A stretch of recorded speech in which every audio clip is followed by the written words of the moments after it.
എപ്പോഴും മൂക്കുമുട്ട തിന്നേച്ച് ഉറങ്ങാൻ മാത്രം അറിയാം. ഈ മനുഷ്യനെ കൊണ്ട് എന്നാണോ കർത്താവേ 5 പൈസയുടെ ഉപയോഗം ഉണ്ടാവുന്നേ? ദേ മനുഷ്യനെ ഒന്ന് എഴുന്നേറ്റ്, ഈ ചീഞ്ഞ കിടപ്പൊന്ന് മതിയാക്ക്. പോയി ചന്തേന്ന് 50 താറാമുട്ട വാങ്ങിയേച്ചുമ്പാ. എഴുന്നേക്ക് മനുഷ്യ.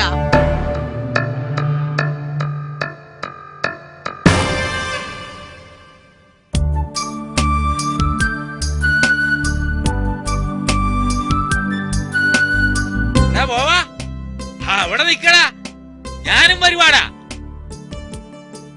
പള്ളിക്കൂടം അടച്ചത് കൊണ്ട് നിനക്കൊക്കെ കോളായി അല്ലയോടാ.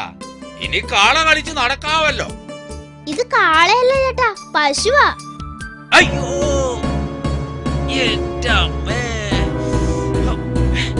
എന്റെ കാലിൽ ഒരു കുപ്പി കേറിയടാ. സൂക്ഷിക്കണേ, കാലം വല്ലാത്തതാ. ഔ, നല്ല മുറിവുണ്ട്. ഗ്രഹപ്പടയായല്ലോടി. ഇനി ഒരടി നടക്കാൻ പറ്റുമെന്ന് എനിക്ക് തോന്നുന്നില്ല. അത് മാത്രല്ല, തറയെ ചവിട്ടി നടന്ന മണ്ണ് കയറി മുറിവ് സെപ്റ്റിക്കാവും. ഇപ്പൊ എന്നാ ചെയ്യാനാ? ഞങ്ങളേതായാലും അങ്ങോട്ട് പോവുകയല്ലേ. ചേട്ടനൊരു കാര്യം ചെയ്യ്, ഈ പശുവിന്റെ പുറത്ത് കയറിക്കും.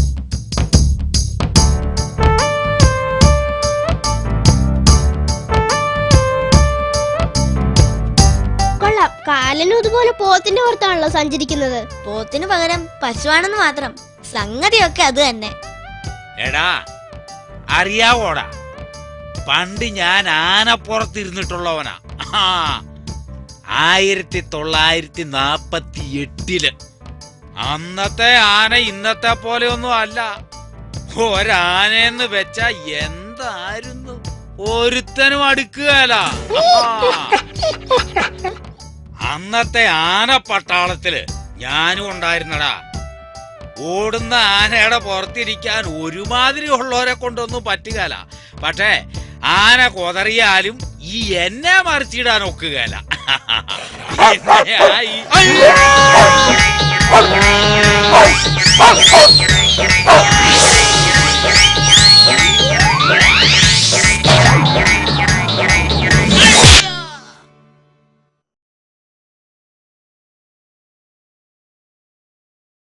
എന്താ എന്താ കാര്യം? ഡോക്ടറെ, എന്റെ കൂടെ വീട് വരെ ഒന്ന് വരണം. വീട്ടിലാർക്കാ അസുഖം? എന്താ അസുഖം? അസുഖം എനിക്കാ, പക്ഷെ വീട്ടിലെത്തിയ ശേഷമേ അസുഖം ഉണ്ടാകും.